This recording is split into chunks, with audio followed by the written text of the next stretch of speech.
Carol Ford. I've just caught her down at Flip Out in Chatham in Kent doing a session, and I was so interested to interview her because I met her last year on a bike ride, and she's got a great story. I just want to take us back a little bit. Okay. I met you last year, and then you were telling me your story, how you got into cycling. That's right. So tell us how you got into it and why you got into cycling in particular. When I was at school, I was quite sporty at school, but when I left school, I went to the mod work, and I basically, just cut a very long story short, I put on quite a lot of weight, and at my heaviest in 2003, I was 22 and a bit stone. That's how much I weighed. I was very unhappy, as most people are who are overweight. I found doing simple things like walking, enjoying outside exercise, which I love being outside, and very, very difficult. And I sort of resolved, well, I need to find, a solution and what would work for me. As it turns out, I have a condition which people do have called polycystic ovary syndrome, and one of the side effects of polycystic ovary syndrome, or PCOS, is disproportionate weight gain. So that was being treated, which was fantastic, but I still was carrying a lot of weight. So I actually sort of went into the gym, as you do, and sort of, I've got to sort of do exercise. It's like the gym didn't really inspire me because I couldn't do it, because I was too overweight, I was too unfit, so I couldn't do it. And there's all these people that were looking amazing and whatever. And I thought, well, what is it can I do? And one of the gym instructors, she was actually very inspirational, Debbie. She's a triathlete. And I thought, oh, now that sounds like fun. That sounds like really good fun. I didn't really relish the thought of swimming. I thought, well, I can run. And I can certainly ride a bike. I used to love riding my bike when I was a child. And I think it was that was the trigger, was actually invoking memories of childhood. Right. Riding bikes, scrappy bikes, not remembering modern that ones. you They can can do do things. It's like anything. Was that your actual trigger? Because you say if you're 22 stone, I think it's really hard for people to change their mindset to go, I'm actually going to do something about it. Yeah. I mean, what was the health reason for doing something about it? And then obviously you found the practical reason. Exactly, yeah. So was it a health reason first? Yeah, I mean, basically it was because of the polycystic ovaries, because that can turn into diabetes. Right. So in later life you can end up with diabetes, and that's the last thing. So basically you end up on medication, that's serious medication with serious health implications, but also it's actually about enjoying life at the end of the day. It's like, I wasn't happy in that place, and it doesn't matter what weight you are, if you're not happy in that place, then you do something about it, right? Absolutely, yeah. And I think the thing with Debbie in terms of actually being able to do it, so when I was in the gym, I couldn't do it, or I thought I couldn't do it. And it's when you actually do something that you can do. I think that's the thing, is that yes, there is the serious side of stuff in terms of your health, but also there's actually the fun bit to it.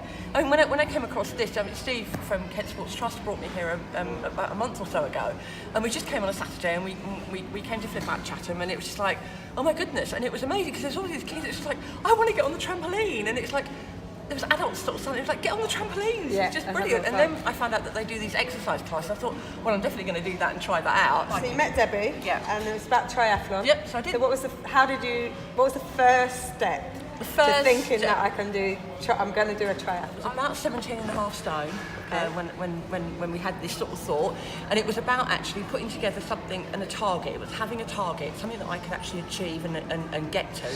So and that was it, and it was like I could swim, i.e. go for fun swimming, but I couldn't swim properly.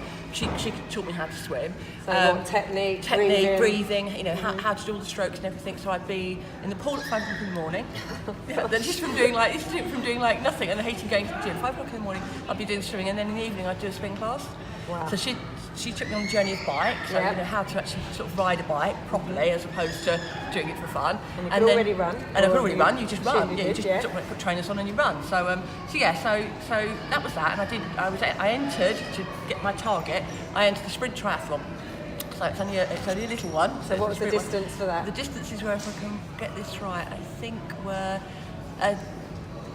What was it? 1,500 metres swim, open water swim. Oh, that's a long way. 1,500 metres. 1,500 wow. metres open water swim. Okay. Bike was about 25 miles-ish, right. And then the run, I think, was 5k. Oh, so it was a proper job. It was a proper job. Okay. I think I came probably third or fourth from last. Who cares? But at the end, I will never forget the end. When I crossed that finishing line, I was just like, I did that all on my own. It feels amazing because it isn't about racing anybody else. No.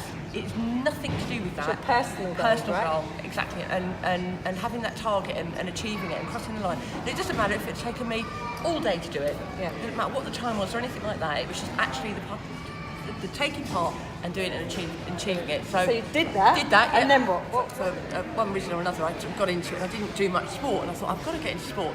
And 2 years ago, and this was a really tricky, 2 years ago, I basically went to St Lucia with my best friend. I was very, very lucky. I went there as a treat, and I've been through a really tough time personally, and I just thought they had swim classes at this place.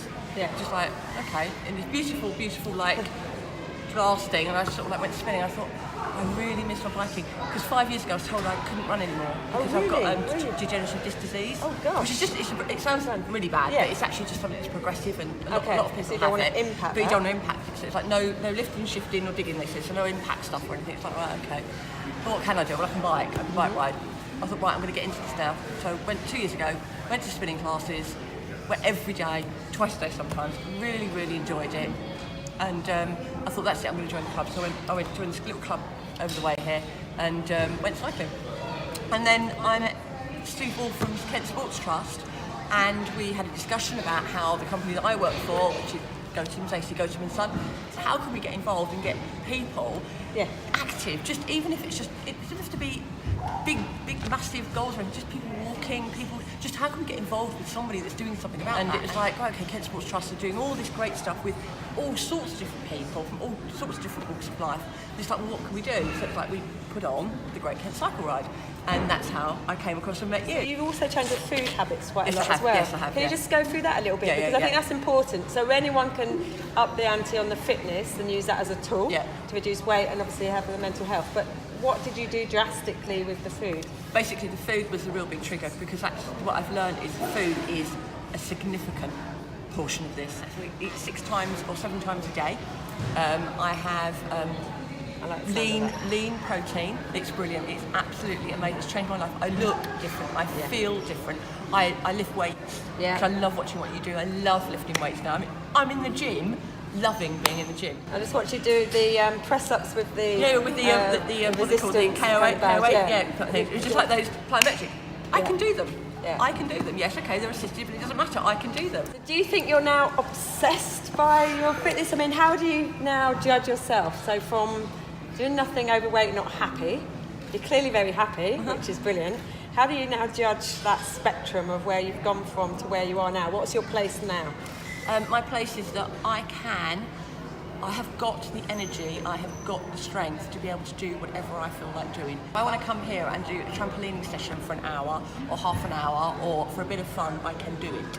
Brilliant. If I want to go for a 5k run, I go with Lee and I go on a 5k run. I can do it. I don't have to train to do it.